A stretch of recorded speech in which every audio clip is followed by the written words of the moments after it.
Hi everyone. So right now Deloitte is hiring for associate analyst and analyst UX and dev for web or digital platform at the location of Hyderabad. So you can see the roles and responsibility.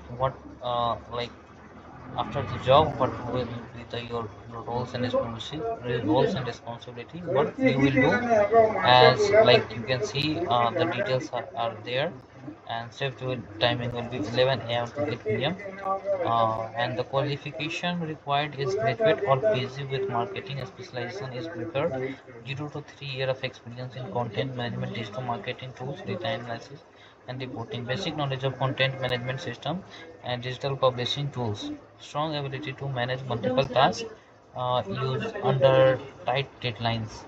Like you can see there, if I'm really helping you to search jobs, so don't forget to subscribe and like and share the videos.